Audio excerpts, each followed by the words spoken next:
자, 6에서 7세기 무렵 아라비아 반도는 대부분이 사막과 초원으로 구성되어 있는 지대이다 보니까 하나의 통일된 권력체가 등장하기보다는 부족 단위로 유목 생활을 하고 있었던 상황입니다. 하지만 이 지역에 변화의 움직임이 나타나는데요. 그거는 사사왕조 페르시아와 비잔티움 제국 사이에 전쟁이 지속적으로 이루어지고 있었기 때문입니다. 이 두 왕조 사이의 전쟁이 지속적으로 이루어지면서 기존의 육지를 이용하던 동서교역로는 차단이 되고 상인들은 새롭게 동서교역로를 찾으면서 바로 바다를 이용하는 바닷길을 찾게 됩니다. 그래서 이 바닷길에서 중심 도시 중 하나로 메카와 메디나 같은 해안 도시들이 발달하기 시작합니다. 그렇게 해가지고 이 메카와 메디나가 경제적으로 번영을 시작하면서 다른 문제점이 등장하는데요. 먼저 메카의 일부 귀족들이 이 교역에서 발생하는 이익을 독차지하기 시작합니다. 그러면서 빈부격차가 점점 심해지는 문제점이 발생하죠. 또한 아라비아 반도에 있던 여러 부족들마다 서로 다른 신을 숭배하게 됩니다. 그렇기 때문에 이 부족들 간에도 전쟁이 지속적으로 이루어지고 있던 상황입니다. 이러한 상황 속에서 메카의 상인 출신이었던 무함마드가 유일신 알라를 믿는 종교인 이슬람교를 만들게 됩니다. 그래서 이 무함마드, 이 사람은 과거에는 마호메트라는 호칭으로 많이 불렀는데 지금은 다 무함마드로 통일이 되어 있습니다. 그리고 이 무함마드는 알라를 믿는 이슬람교를 만들게 되었다라는 겁니다. 근데 이슬람교는 유일신 알라를 믿어야 된다. 그리고 이 신의 형상이 아닌 형상을 만들면 안 된다. 그리고 다른 신은 다 배격해야 된다. 그리고 더 핵심, 사람들한테 또 다가갈 수 있었던 거는 알라 앞에서 모든 인간은 평등하다라는 것을 주장을 합니다. 그렇기 때문에 민중들은 이 이슬람교를 지지를 하기 시작했던 거죠. 근데 여기에서 이제 이슬람교를 하나 좀 파고 들어가 보면은요. 과거 유대교라는 종교에서부터 시작을 한다고 봐야 됩니다. 이 유대교는 예수라는 사람을 구원자로 보느냐 아니냐라는 관점에 따라서 유대교의 흐름이 그대로 가기도 하고요. 크리스트교로 갈라지기도 합니다. 이 크리스트교는 한국에서는 기독교와 천주교 모두를 지칭하는 용어입니다. 이 유대교는 예수라는 사람은 구원자가 아니다. 크리스트교는 예수는 구원자다. 이렇게 봅니다. 근데 이슬람교는 또 이 유대교에서 또다시 갈라져 나온 또 다른 하나의 뿌리라고 볼 수 있는데요. 이슬람교는 예수는 존재한다. 하지만 예수는 구원자가 아니다. 그래서 마지막 신의 대리인은 무함마드다. 라고 주장하는 겁니다. 그렇게 보면은요, 이 유대교라는 종교에서 세계 3대 종교 안에 들어가는 흔히 세계 3대 종교를 뽑는 크리스트교, 이슬람교, 불교 중에 2개의 종교가 나왔다라는 것에서 보면은 좀 의미 있다고 볼 수가 있겠습니다.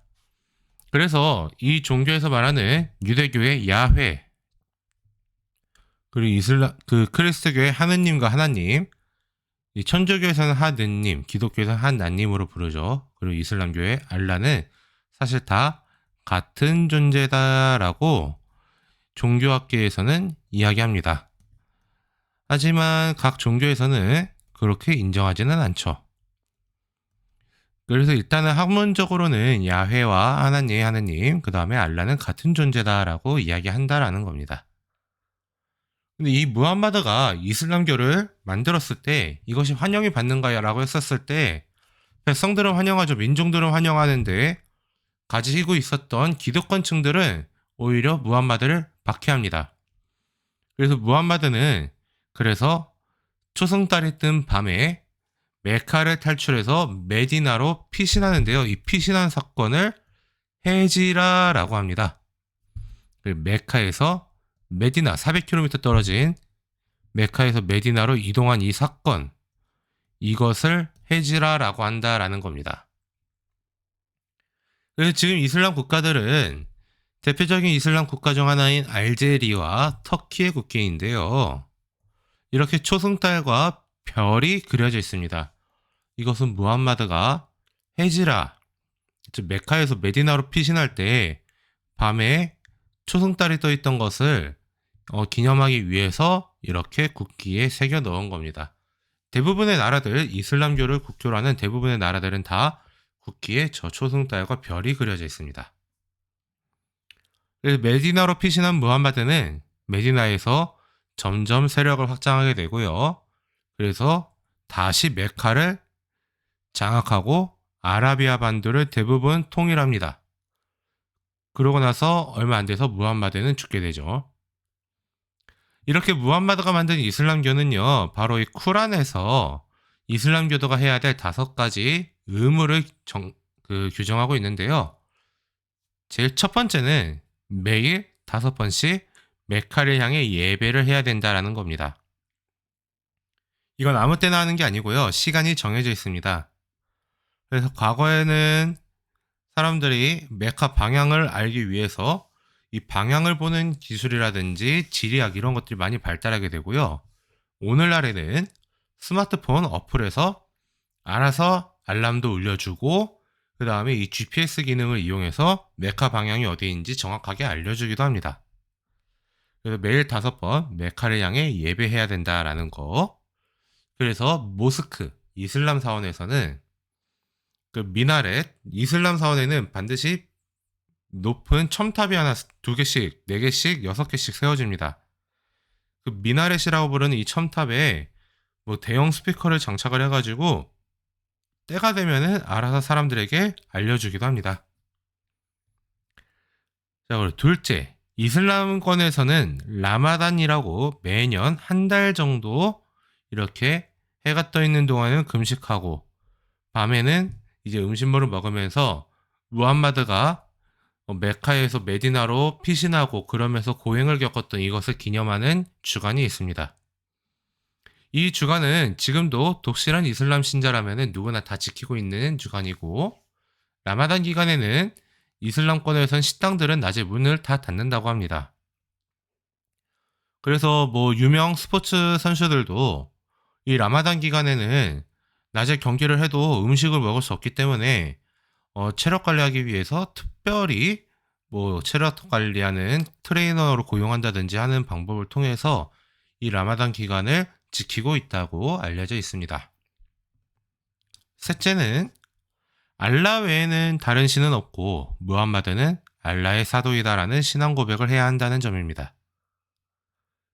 그리고 넷째는 자기 재산의 일부 40분의 1, 즉 2.5%를 납부해서 가난한 사람을 위해 도와야 합니다.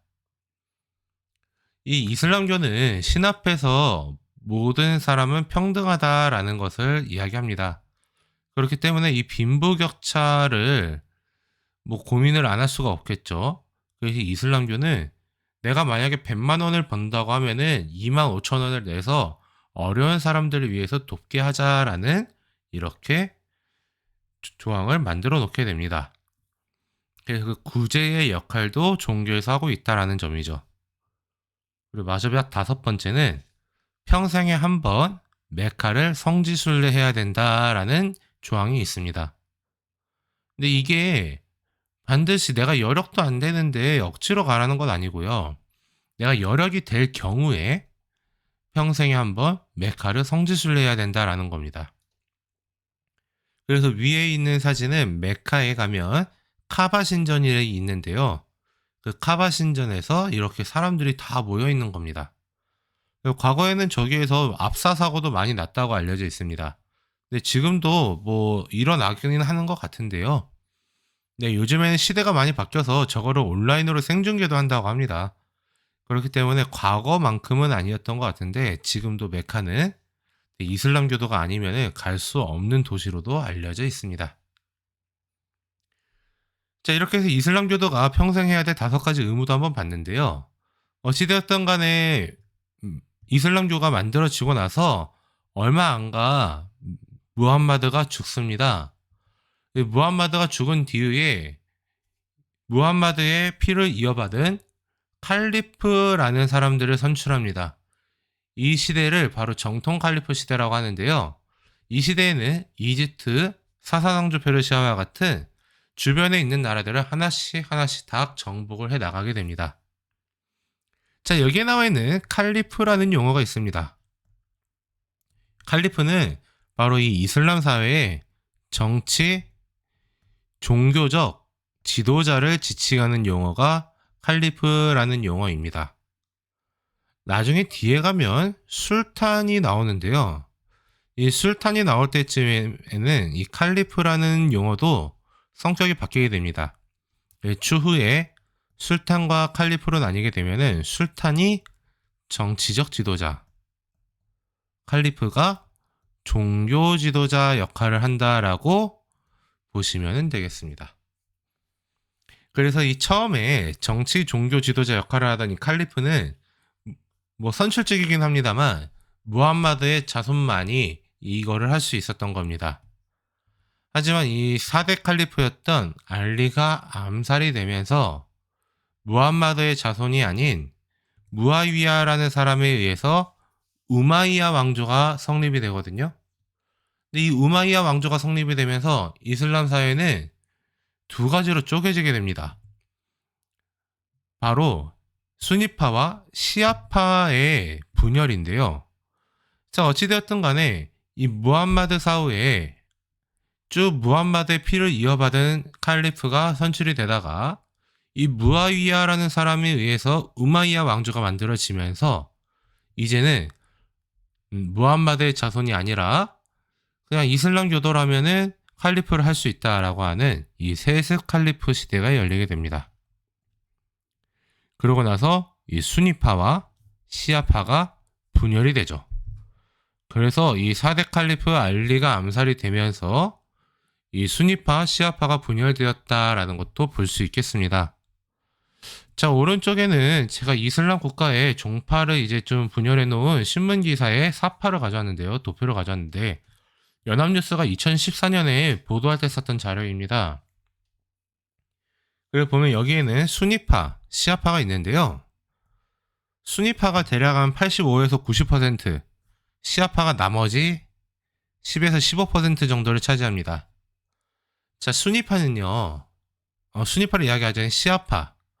4대 칼리프 알리가 암살되면서 그 다음에 이 시아파는 기존처럼 무함마드의 피를 이어받은 자손들만이 후계자가 될 수 있다라고 이야기합니다. 근데 이 수니파는 그게 아니라 유능한 이슬람 교도라면 누구나 후계자가 될 수 있다라고 이야기하는 겁니다. 그렇기 때문에 수니파와 시아파는 서로 이 입장 차이부터 시작해가지고 지금에 와서는 더욱더 큰 갈등을 겪으면서 서로 전쟁도 하고 있는 상황입니다. 따라서 시아파 같은 경우는 무함마드의 피를 한 방울이라도 이어받은 사람만이 후계자가 될 수 있다고 하기 때문에 다른 칼리프는 그 존재가 인정하지 않았다라는 겁니다. 그렇기 때문에 이 무아이야 왕조 자체도 이 시아파는 인정하지 않았죠. 근데 이 무아이야 왕조가 우마이야 왕조가 어떻게 이제 국가를 운영해 나갔는지 볼 건데요. 일단은 이들은 영토를 계속 넓히게 돼요. 그래서 이 조그만 요 지역에서 출발했던 이슬람 제국은 더 넓어져서 우리 지도에서 보고 있는 이 넓은 영토, 중앙아시아부터 시작해서 이베리아 반도까지 이어지는 이 넓은 영토를 차지하는 국가로 성장합니다. 그러다 보니 오늘날 프랑스 지역인 이 투르와 푸아티에 지역에서 크리스토교 세계와 충돌하기도 하죠. 그러면서 세력을 점점 확장시켜 나갑니다. 하지만 그렇게 확장시켜 나가서 잘 나갔으면 좋겠지만 이들의 통치 정책에서 문제가 하나 발생합니다. 바로 뭐냐면은 아랍인 우대 정책을 실시했다라는 거예요. 이 아랍인 우대 정책이 왜 중요하느냐? 아랍인을 규정하는 요소가 있습니다. 아랍인이라 하면은요, 아랍어를 써야 되고요. 이슬람교를 반드시 믿어야 합니다. 이 두 가지 요소가 충족이 돼야 됩니다. 근데 이 아랍인 우대 정책을 실시했다. 그러면은 정복당한 지역의 사람들, 이슬람을 믿지 않고 아랍어를 쓰지 않는 이 사람들은 그냥 다른 국가들과 다르게 여기에서는 막 억압받고 이러다 보니 불만이 쌓일 수밖에 없던 겁니다. 나중에 다른 왕조들의 특징을 보면서 이 다른 왕조들이 비아랍인들은 어떻게 대우했는지를 보면은 이 우마이야 왕조가 실시했던 아랍인 우대 정책이 왜 어긋났는지가 알 수 있는데요. 그리고 이 비아랍인들의 불만이 있다라는 것을 캐치한 세력이 있습니다. 바로 시아파인데요. 시아파와 이 우마이야 왕조를 이끌고 가던 이 무아위야의 후손들, 얘네들이 마음에 안 들었던 아바스 가문은 서로 연합을 해서 이 우마이야 왕조를 무너뜨리고 아바스 왕조를 세우게 됩니다. 이 아바스 왕조도 계속 한번 살펴볼 건데요. 이들은 이전 왕조가 실시했던 아랍인 우대 정책을 아예 폐지를 해버립니다. 그래서 모든 이슬람교들은 다 평등해. 아랍어 안 쓴다고 해서 아니야. 우리는 다 평등할 수 있어. 그래서 아랍인이 아닐지라도 능력에 따라서 관리나 군인으로 임명합니다. 그리고 아랍인은 세금 거의 안 내고 아랍인이 아니면 세금을 많이 내야 되는 이런 차별도 없애버립니다. 그러다 보니까 세력이 더 넓어지면서 이 이슬람교를 더 전파하면 그리고 더 나아가서 대제국을 형성할 수 있었던 겁니다. 그래서 이 아바스 왕조의 수도는 지금의 이라크 수도인 바그다드입니다. 이 바그다드에 있던 아바스 왕조는요, 굉장히 넓은 영토를 차지하고 있는 걸 우리가 볼 수가 있는데요. 일단 이들 같은 경우는 이제 중국의 당나라와 이 탈라스 지역에서 전투를 해서 승리를 거둡니다. 그래서 이들은 이 동서교역로의 주도권을 당나라가 장악하느냐, 아바스 왕조가 장악하느냐라는 이 싸움에서 승리함으로써 동서무역의 주도권을 장악하는데요. 이 탈라스 정토는 동서교역에서 굉장히 중요한 것이 여기에서 이 종이 만드는 기술, 이 재지술을 가진 그 당나라의 포로가 이 아바스 왕조의 포로가 되면서 당나라 군사가 아바스 왕조의 포로가 되면서 거기에서 이제 종이 만드는 기술을 전파를 합니다. 그래서 이들은 이제 이 기술을 더 발전을 시키게 되고 이 기술이 유럽으로 넘어가면서 더더욱 발전해서 오늘날 우리는 이 종이를 너무 아무렇지도 않게 쓸 수 있는 시대가 된 거죠.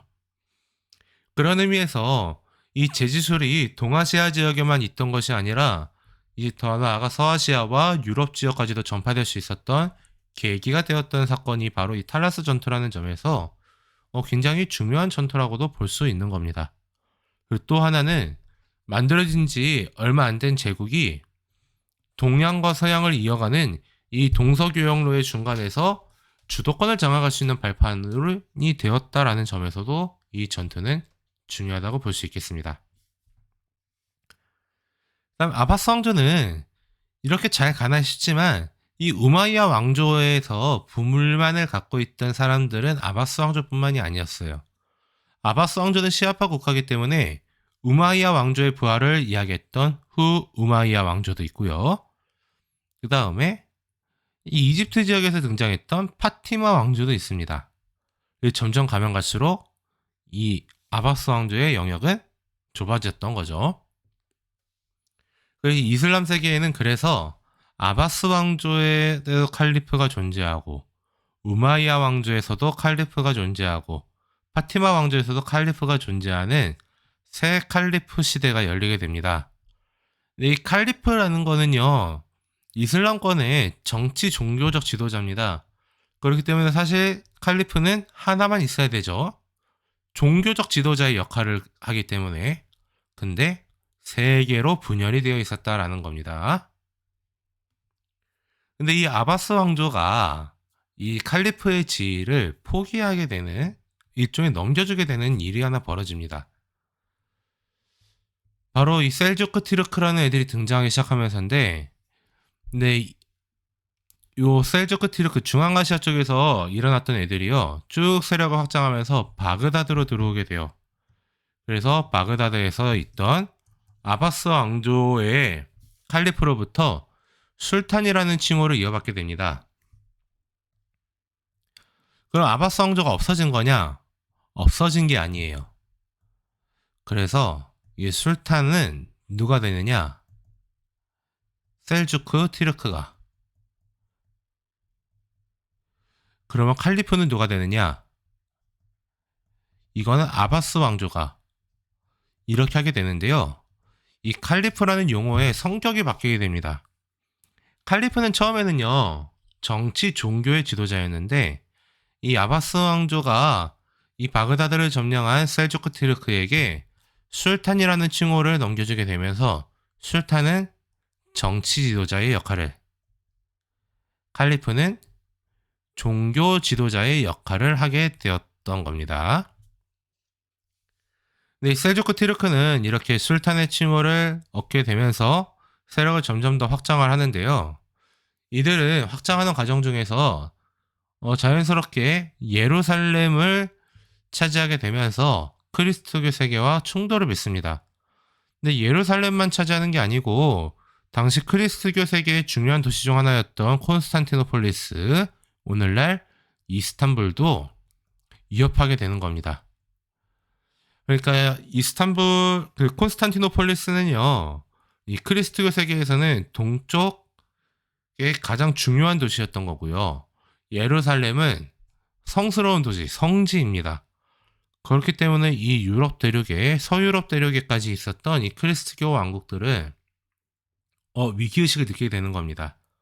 비잔티움 제국 황제의 도움 요청을 받아들여서 십자군이 결성되어 무려 200년 가까운 시기 동안 전쟁을 펼치게 됐던 겁니다. 물론 그 과정 중에서 셀주크 티르크는 처음에는 승리를 합니다만 점점 가면 갈수록 이제 그 국가 내부에서도 문제가 생겨서 쇠퇴를 하게 되었다라는 겁니다. 셀주크 티르크가 그래서 쇠퇴한 이후로는 마찬가지 이 지역에는 술탄과 칼리프는 계속 나뉘어져 있습니다. 아바스 왕조는 쭉 이어져 오고 있었지만 몽골군이 쳐들어오면서 아바스 왕조는 문을 닫게 되고 아바스 왕조의 칼리프는 이제 다른 곳으로 피신하게 됩니다.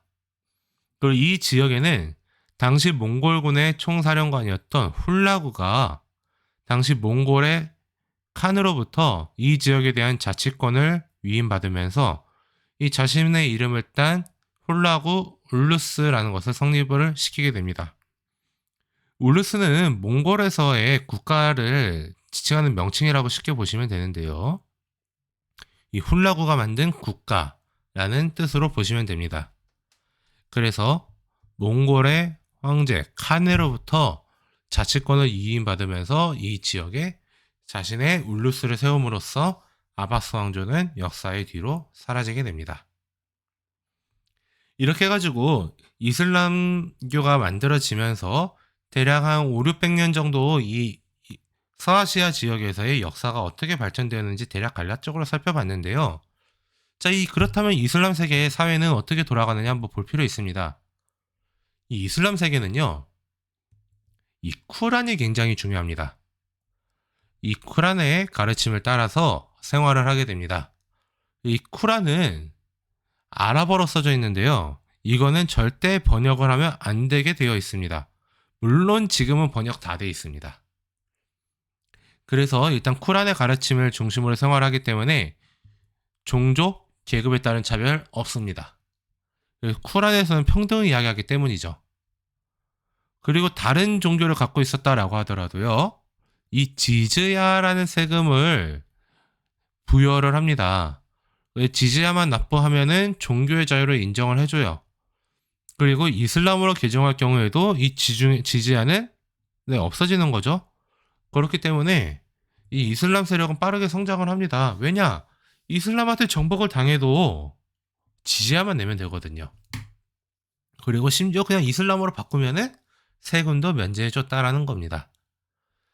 저 지지야를 부과하고 종교의 자유를 인정해주는 것은 이후에 등장하는 수많은 이슬람 국가들에서 했던 공통적인 일이라는 점에서는 또 의미 있게 바라볼 수 있을 것 같습니다. 그리고 한 가지 좀 더 보면은요, 이 쿠란은 아랍어로 써져 있는데요. 이 아랍어를 써져 있는 이 쿠란은 번역을 하지 못하도록 해놨습니다. 그렇기 때문에 아랍어가 계속 전파가 되고요. 오늘날 그 서아시아 지역에는 25개 국가가 있다라고 그렇게 계산을 하는데요. 그 중에 이 이슬람교를 믿지 않는 이스라엘을 제외한 24개 국가 중에서는요.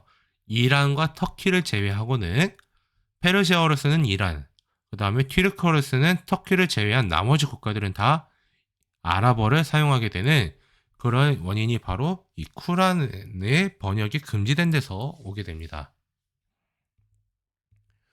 이 동네는 또 상업을 굉장히 중시합니다. 그렇기 때문에 상인들의 활동도 지원을 하게 되는데요. 이 사막 지역에서는 낙타를 이용하기도 하고 바닷길을 활용합니다. 그래서 이 동서교역을 함으로써 기존의 동서교역 루트는 이 육지를 중심으로 진행이 되었다라고 한다면은 이제는 바다를 이용해서도 서로 왕래가 가능해졌던 겁니다. 그리고 이 사막 지역에서는 낙타를 활용해서 교역을 하다 보니 이 교역을 할 때 있어서 굉장히 또 의미 있는 점들이 또 발생하게 됩니다.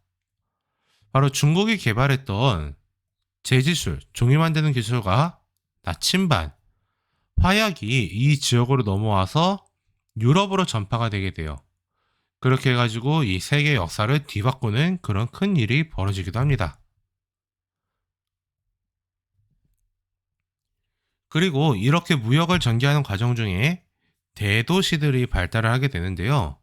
대표적인 대도시 중 하나가 바로 아바스 왕조의 수도였고 오늘날 이라크 수도인 바그다드 같은 곳입니다. 그래서 이렇게 바그다드를 그려놓은 그림도 남아있을 정도죠. 또한 이 지역에서는 문화적 공통 요소가 존재합니다. 그리고 아까도 이야기했지만 쿠란의 번역이 금지되어 있기 때문에 이슬람교와 아랍어를 공통적인 요소로 갖고 있는데요. 그래서 이 이슬람교, 특히 쿠란에 적혀있는 이 무함마드의 이야기를 이해하기 위해서 신학이 발달하게 되고요. 법학, 언어학, 그 다음에 역사학과 지리학까지도 발달하게 됩니다. 계속 교역을 해야 되기 때문에 지리학이 발달할 수밖에 없는 겁니다. 그리고 여기에서는 아라비안 나이트와 같은 설화 문학도 발달하게 되는데요. 이슬람 문화에서 의미 있는 것은 바로 이 건축 분야입니다. 이슬람 사원을 바로 모스크라고 하는데요. 이슬람 사원 모스크는요. 반드시 이 둥근 지붕이 세워집니다. 이 둥근 돔형 지붕이 세워지고요. 이렇게 뾰족한 탑이 세워져요. 이것을 미나렛이라고 이야기를 합니다. 이것은 그 이스탄불에 있는 술탄 아흐메드 모스크인데요. 그 이슬람 권역에서 두 번째로 큰 모스크라고 알려져 있습니다. 그래서 여기는 다른 모스크들에 비해서는 굉장히 큰데요. 미너렛도 6개 세워지는데요.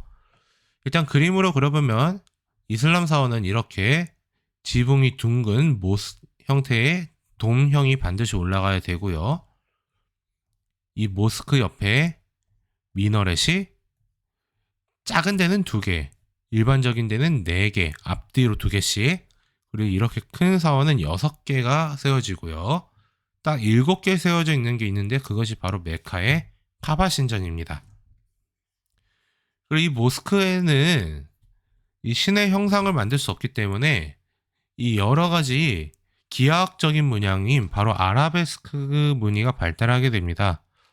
이거는 마찬가지 그 술탄 아흐메드 모스크 안에 있는 사진을 찍은 건데요. 이 벽면에 이렇게 무언가가 그려져 있는 걸 볼 수 있습니다. 근데 이것이 바로 이렇게 어떻게 사람의 형상도 아닌 물체의 형상도 아닌 이 여러 가지 기하학적인 모양을 조합한 아라베스크 무늬가 발달하게 됐던 겁니다. 그래서 이 건축 양식은 그래서 굉장히 좀 중요하게 보셔야 한다라는 겁니다.